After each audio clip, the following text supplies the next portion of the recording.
Teams are preparing to install explosives later today in what's left of a collapsed apartment block near Miami to allow for its controlled demolition. The decision was taken to demolish the building following fears of an approaching tropical storm that could endanger the lives of rescue teams. 120 people are still missing. The government wants to give people living in flats with flammable cladding and other fire safety defects up to 15 years to sue developers for their poor construction. It's the Ministry of Housing's latest attempt to solve the cladding crisis in the wake of the Grenfell fire. The proposal is in Building Safety Proposals, being presented to Parliament tomorrow. Here's our business correspondent, Katy. 4 years on from the Grenfell Tower fire, hundreds of other buildings still haven't been made safe. The government says it's putting over £5 billion towards the removal of dangerous cladding. And today, the Housing Secretary announced a change that will increase the current 6-year time limit for homeowners to seek compensation from developers for substandard building work. It is not right that either the leaseholder or the taxpayer has to step up.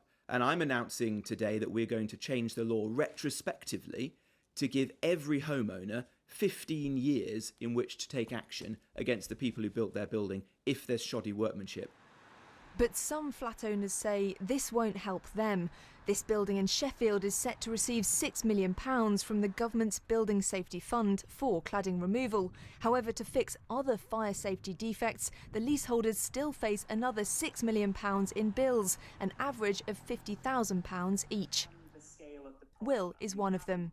I welcome it. It won't help me. My building's over 15 years, so it won't benefit me. And even if my building was less than 15 years old, my developer's insolvent, so it won't help me.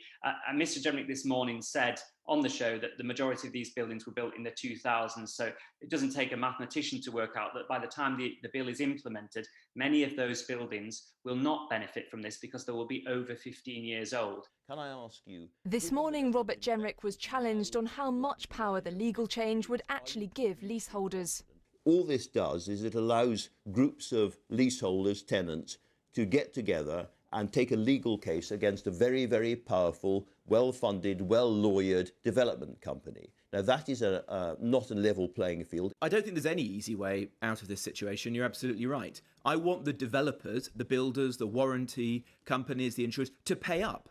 I want shoddy workmanship to be paid for by the people who did it, not by the leaseholders. It will take time for the change in the law to come into effect, longer still for legal cases to get going. Those stuck in flammable flats they can't sell say they need help much sooner. Katy, BBC News.